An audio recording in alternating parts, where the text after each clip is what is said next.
Hello and welcome to episode 6 of Using Your Brain for Success, the show that's all about helping you build a better life by using your brain the right way.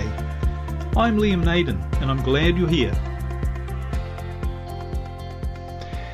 If you've listened to previous episodes of this show, you'll know by now that the cause of problems in your life is the way that you've been using your brain. Your brain is designed to enable you to live your biological purpose, which is to do your best to survive and help in the survival and continuation of the human species. And your best chance of doing that is by being the best that you can be, physically, mentally, and emotionally, your strongest, healthiest, and happiest. And problems don't make any positive contribution to your life, so they don't have any natural place in your life. So your brain's job is to ensure that you're at your best. And as we saw in the last episode, your brain also has a mechanism to protect you from any threats or dangers. And that's your fight, flight, freeze, or survival state. And it's in this state that you react to any danger by instinct. And it's also in this state that you feel fear, stress, and anxiety. But although the fear that you feel when you're in your survival state is ideal for helping you fight off danger, it doesn't work to help you solve problems. In other words, things that aren't in immediate danger. And in fact, it does the opposite. And in this episode, I want to show you what fear really does to your life and how it gets you to do things that make your life situation even worse rather than better. And the damaging effects that being in fear actually has, not only on your own life, but on the lives of everyone in society as a whole. Because as you're going to discover, the underlying cause, not only of your problems, but of the problems of the world, is fear. And as you will see, if we could learn to eliminate fear, except when it's really necessary, then we would transform both ourselves and the world around us. You know, if you look around, and especially if you turn on the news, it seems like the world is overwhelmed with problems. And it may feel like that for you in your own life. Perhaps your relationship isn't going that well, or at least it's not at the level of intimacy that you'd like. And perhaps you have financial problems. You might be stressed by debt or not earning enough. Perhaps you have problems in your business, and you'd like to find ways to increase your income, but you don't know how. Or things could be going well on the outside, but inside you're still not happy. And for no apparent reason, you might feel confused, frustrated, and disappointed by life. You feel like there's something more or something different, but you don't know what it is and you don't know how to find it.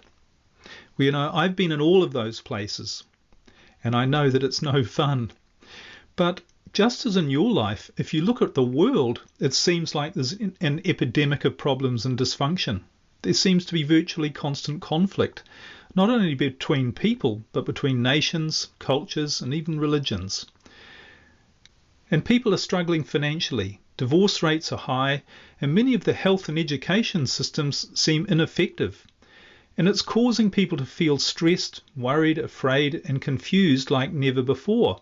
And the rates of depression, mental health problems, and even suicide are at record levels. And of course, drug use, violence, in many parts of the world, these are out of control. And it doesn't really appear like things are getting any better. But what most people don't realize is there actually is a solution. And it comes from eliminating the cause of all of these problems. And that cause is fear itself. In fact, as I'm sure you're beginning to realize, as I share this information with you on who you are and how your brain works, fear is not the result of problems. Fear is the cause of problems. Now that's so important. I'm just going to say that again. Fear is not the result of problems. Fear is the cause of problems.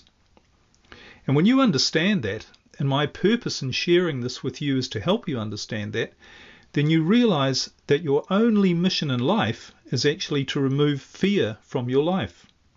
And when you see just how destructive that fear is, and I'm going to share this with you in this episode, when you see how destructive it is, not just for you, but for our planet as a whole, and that it's literally robbing you and everyone else of the life you were designed to live, then you are going to want to do everything you can to eliminate fear from your life.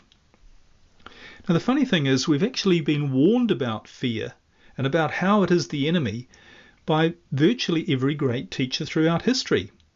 They've all told us about the dangers of fear and that we must do everything we can to avoid it.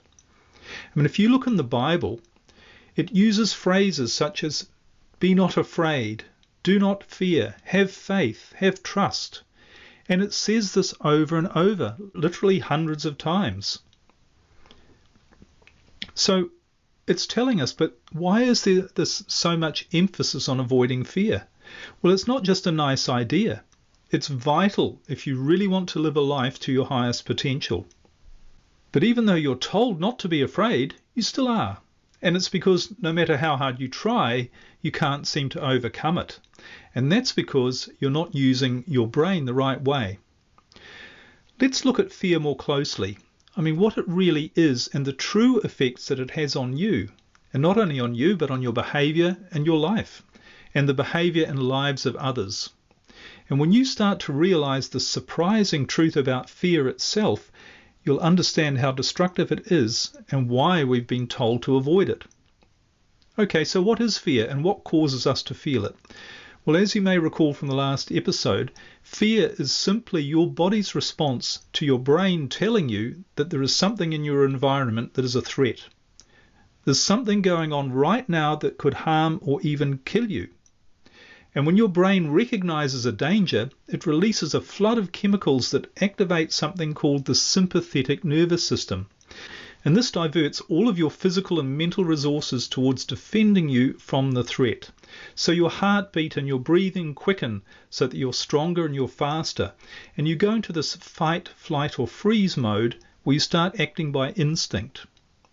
And the center of control of your behavior moves from your creative and thinking parts of your brain to the survival and instinctive part of your brain.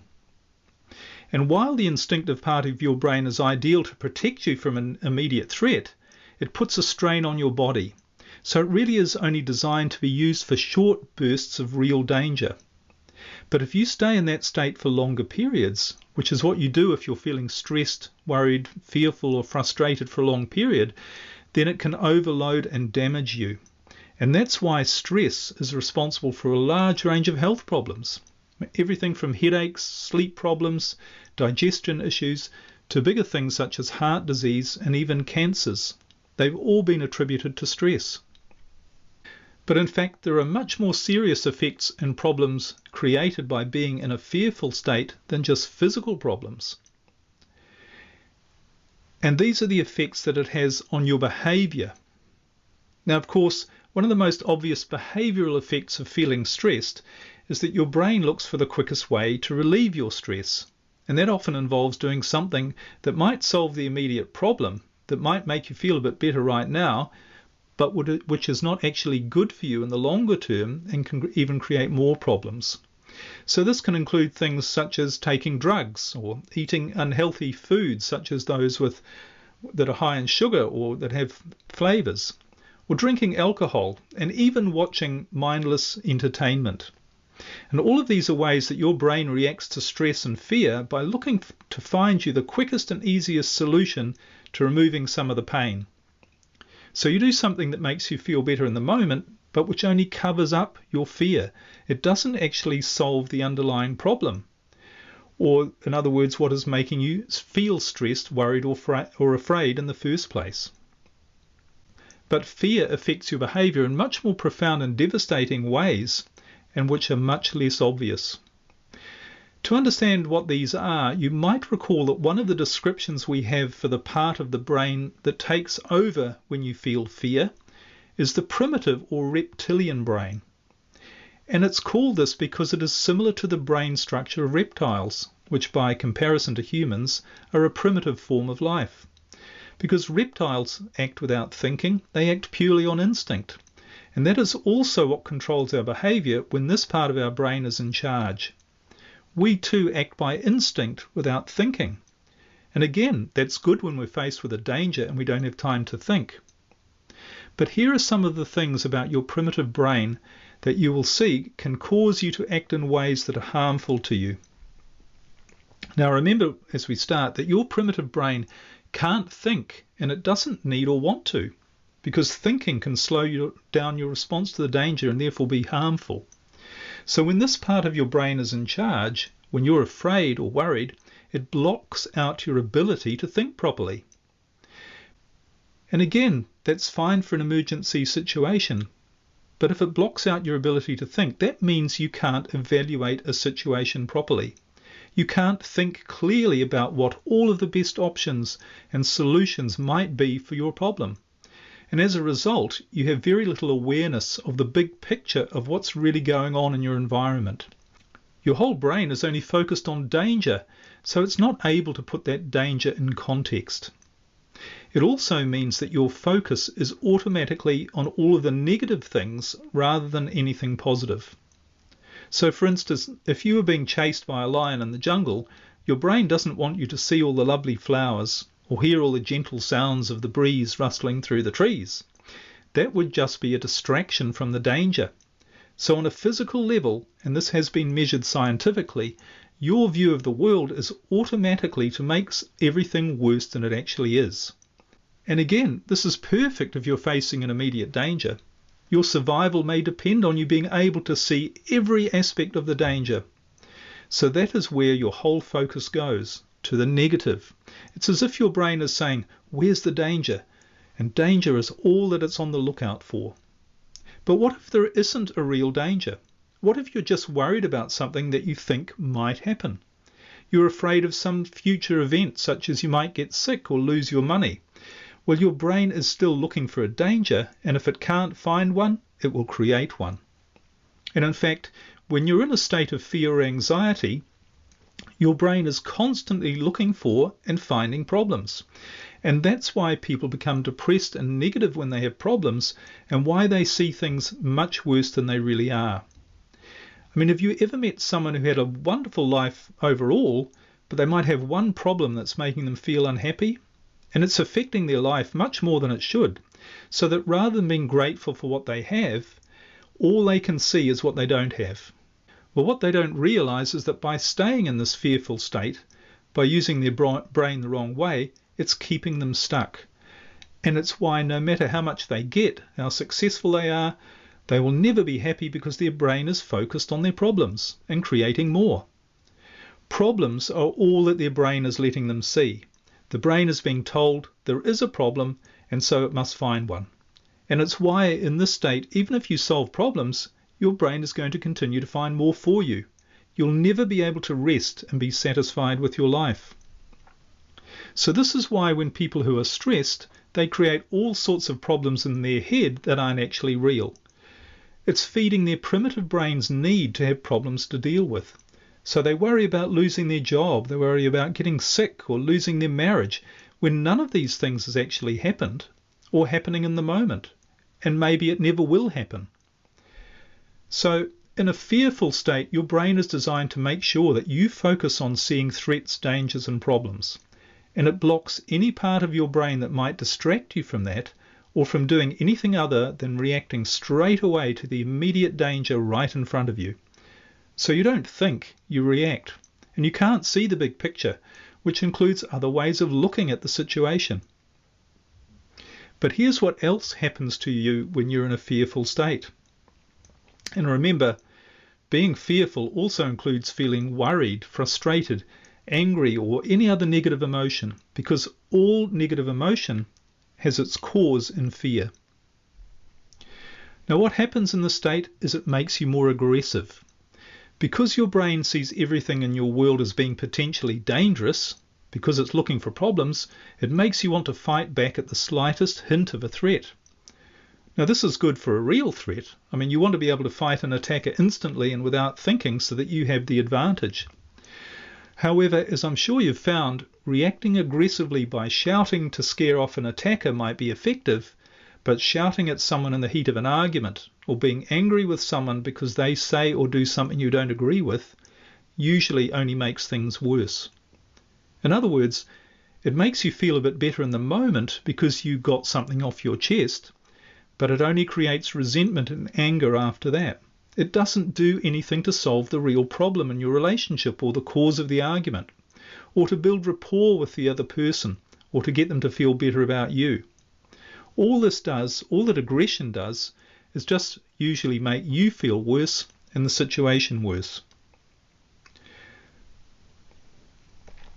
I mean, here are some other ways in which fighting back or reacting aggressively isn't helpful in a problem, or in creating a problem-free, happy life for you or anyone else. Here's one: getting angry over something trivial. Look at road rage. People get angry with other people who drive past them. They don't know them, they've never met them, but they get angry. They react to something. They become aggressive, automatically aggressive. Or how about being rude or nasty towards someone who has a different point of view to your own? Isn't this what happens on social media all the time? People are busy abusing each other, criticizing each other, and really being quite unpleasant just because someone else has a different opinion. So aggression, especially without thinking, is very much a behaviour caused by our primitive brain and by us allowing it to be in charge. And we do it because we're carrying around fear, anxiety, or frustration. The other thing the primitive fear brain does is that it makes you less tolerant of others who are different to you. They may look different, be of a different race or culture, have different religious beliefs, or even just have a different point of view about something. And this is because in your fearful survival state, your brain makes you think tribally, where members of your own tribe, who can keep you safe in times of danger, well, they're your friends, but everything from outside of you, everything from outside of the tribe, is the enemy. And of course, this is the cause of wars, religious conflicts, etc., but also on a smaller scale, it's what makes people unwilling or unable to accept the behaviours, beliefs, attitudes, and feelings of other people. It makes people scorn those who do or say something different to them. So a culture, a community might say something like, well, we're all helping each other to create a great society. We're doing it for the good of our society. We love each other. We're tolerant and we love other people. But they show complete intolerance towards anyone who doesn't share their mainstream view. And they may ridicule or make outcasts of people, not because they have taken the time to understand what these other people are saying or doing, and come to the conclusion that perhaps what that other person's saying might be harmful to them or to their society or community. But they're merely reacting because those people are different. And because our brain, when it sees something that it doesn't understand or appears on the surface to be different, it thinks it might be a danger, and it's going to react accordingly to eliminate that threat. You know, it wasn't so long ago that the accepted truth was that the world was flat. And people were thought to be mad, and they were even imprisoned for thinking anything differently. And they weren't labelled mad because all of their evidence was examined and proven to be wrong. It's not what the authorities or people did. They didn't go, well, if you think the earth isn't flat, let's look at the evidence. No, they didn't look at that. They simply said they discarded it because they weren't part of the tribal mentality. And of course, you can see this right up to the present day when information and ideas are presented and immediately thrown out by people without even looking at them to check to see if they're true or not. Now remember, the basic characteristic of the primitive brain is insecurity, because it's supposed to be insecure. Its job is not to be secure. Its job is not to miss out on any threats. And that's why it's always finding problems and dangers. But if you allow your primitive brain to be in charge, which is what you do when you feel fear, then it's going to make sure you always do have problems and dangers in your life. Now, the next thing we know about the primitive brain is that because it's always insecure, it's always trying to get more. With your primitive brain in charge, you can never see that you have enough. You always want more, and you always think that security and happiness will come when you get just a bit more. So that's when you earn more money, or when you fix the problems in your relationship rather than appreciate the good that is in it already. When you get the better house or the car, or you take the holiday, that's when you're going to feel secure and happy. That's what your brain, your insecure primitive brain, is telling you. And it's telling you that that is when you will stop feeling worried or afraid. But of course, when you get those things, you still don't feel safe because your primitive brain is in charge. And that's continually seeing more danger so that you need more and more. And it becomes an endless and futile game trying to find security and happiness this way. And of course, one thing your primitive brain wants is more power. Seeking more and more power is also a characteristic of the primitive brain. Needing more power, and in fact needing more of anything, is because your primitive brain can never feel secure. And that's the real reason why wealth and power in themselves never bring true happiness and security. There's a saying, power corrupts. And it does, because the fear-based brain, which always wants more, will even do unethical or even immoral things to try to satisfy its need for more. And it's why so many leaders throughout history, in their quest for more and more power, they end up putting power ahead of the very people that they lead.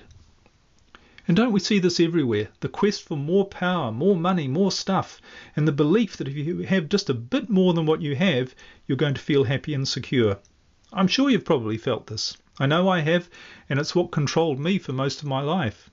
But it all comes from fear and being controlled by a part of your brain that always wants more. When it comes to power, another thing to realize about fear is that it makes you much more able to be controlled and submit to the power of others. Now, the reason for this is that when you're feeling afraid, you're obviously not able to think rationally, and you're much more open to someone else, especially someone who appears to be an authority figure. You're much more open on a mental state to have them tell you what to do or to tell you what to believe. You become much more able to be influenced by hierarchy, by rules and by authority, rather than by your own internal guidance system. And it's as if your brain is saying, what's the fastest and easiest solution to this problem? Well, that person seems to know what they're saying or doing, so it must be the answer. I'll do what they tell me, and I'll believe what they tell me. Now again, this is useful when you're facing an immediate danger. In a tribe, the members need to follow the orders of the chief without question. If another tribe is attacking, or if, say, a fire is destroying the village, someone needs to coordinate and make a decision. And of course, this is why military leaders have used fear as a tool to train obedience amongst their troops throughout history. You need to get your men to obey your commands without question if there is a threat, if you are at war. And you need to make sure they will do what you say without hesitation or questioning, even if they are things that those people would never otherwise do, such as kill another person. And this is why seemingly rational and normal people do irrational things when they're in a state of panic or fear, or when they've been told by their leaders that they must do so. And political leaders and corporations and anyone else who wants to influence human behaviour have always known that fear is the most powerful tool of control. 75 years ago, the Nazi leader Hermann Goering testified at the Nuremberg trials after World War II. And these were the trials of the top Nazi leaders. And he was asked, how did you make the German people go along with all of this? And his reply was very interesting. He said, it's an easy thing. It's not anything to do with Nazism. It has to do with human nature. You can do this in a Nazi regime, you can do it in a socialist regime, you can do it in a communist regime, and you can do it in a monarchy and a democracy. The only thing that a government needs to make people into slaves is fear. And if you can figure out something to make them scared, you can get them to do anything that you want. Interesting, isn't it? Or perhaps you're thinking at this point, well, this paints a rather bleak picture for us as humans, that fear creates so many negative effects. But what can I do about it? If fear is the enemy, and it is, how can I get rid of it? After all, I just feel so overwhelmed by my problems and the problems of the world. Well, it is possible to remove your fear, and as a result, not only transform your life, but the world around you. And when you realize that fear is the problem, the only problem, then you also realize that your mission in life, and really your only focus, should be to get rid of fear. And when you do, you no longer feel the need to struggle to try and figure out solutions to your problems. You don't need to pray, you don't need to meditate or learn a new technique, try to think positively, work harder, gather more information, or try to do such things as influence your subconscious mind or change your beliefs. You don't need to do anything. You don't need to learn anything new. You don't need to improve or fix yourself, because you realize that you're actually perfect as you are.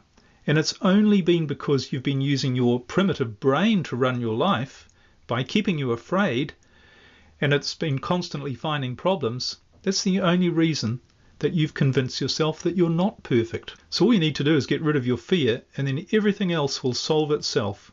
You'll find the answers to everything that you need, everything that you're looking for, because instead of reacting using only your very limited primitive brain, you'll be using the full resources of your entire brain. Now that's what I teach through neurostate rebalancing. Neurostate rebalancing is an effective method to uncover the fears in your life that have been holding you back and to get rid of them. So you stop letting your reactive survival brain run your life and keep bringing you problems. And it frees you to finally live as you're designed to live by using your brain the right way, the way it's designed to be used. So if you really want to take control of your life by using your brain the right way, check out my Neurostate Rebalancing Coaching program on my website. But for now, imagine what your life would be like if you had no fear. I mean, what things could you accomplish if you had all of the resources of your brain working for you? All of your creativity, your imagination, your inspiration, and your thinking. And being able to fully express love, not only to the people who are important to you, but to everyone you meet and come in contact with. If you had no fear, what would you get rid of from your life that is causing you pain right now? Would you shut down that part of your business that is losing money and causing you nothing but stress? If instead of being afraid, you knew that a better opportunity was right around the corner? Would you end that relationship if it's filled with arguments, abuse, and for all intents and purposes is dead, and it's not serving you or the other person? Would you end it if you knew that doing so didn't mean that you were a failure, and if you also knew that a much healthier and more loving relationship was just around the corner? And how would you act differently in your life? Would you tell people how you feel and think without being afraid you would upset them? And would you allow anyone else to be free to say or do anything to you without the fear of you being upset? Imagine how your relationships with everyone you know could be transformed if there was no fear. Imagine your relationship with your spouse or partner. How much better would it be if you could each be yourself without fear of upsetting the other? Where you actually loved each other unconditionally, which means you allowed them to be and do whatever they wanted, knowing it was their right, and where they let you do the same without judgment or criticism. And of course, I'm not talking here about doing something intentionally to hurt someone else. And imagine being able to say hello to a stranger in the street without being afraid of getting a negative reaction. Imagine getting rid of aggression from your life, of smiling and being patient with the slow checkout operator in the supermarket, of not being annoyed if your plane flight is running 10 minutes late, or if a company gives you bad service, of not getting upset or angry about someone you read about on social media, or about what you hear some politician doing. And imagine a society where we all tolerated each other's views, where we didn't label others who look or think differently to us as being a threat, and where we truly evaluated what we were being told by our leaders rather than just blindly following them. In other words, imagine being in a world where you are able to be yourself, the highest expression of you, filled with joy and purpose and in the flow of your life without problems, and where everyone else was being themselves too. And in a world where you didn't have problems because your brain wasn't constantly looking for them. A world where you could wake up every morning and feel excited about your day and your life, looking forward to what you were going to be able to create and do, rather than waking up feeling dread at all the problems you had to deal with. Where you woke up with a smile on your face and a kind word to everyone you met throughout the day, and where you felt excited for the future because you knew only good things were going to happen, rather than being worried. And where you replaced fear and stress with love and compassion towards everyone, everything, and above all, to yourself. That's the way you're designed to be. And all you need to do is to get rid of that fear that is controlling and stopping you from being who you really are. And that comes from using your brain the right way, which is based on love, not fear. That's all for this episode of Using Your Brain for Success. I look forward to sharing with you in future episodes so much more about how you can truly create an extraordinary life using the incredible power of your brain. But if you'd like to eliminate fear from your life and really start living to your highest purpose, enroll in my Neurostate Rebalancing program. You will learn how to identify and remove the fears that have been controlling your life for so long so that you finally start living the life you're designed to live. You'll find the details at my website, liamnaden.com. Thanks for listening, all the best, and bye for now.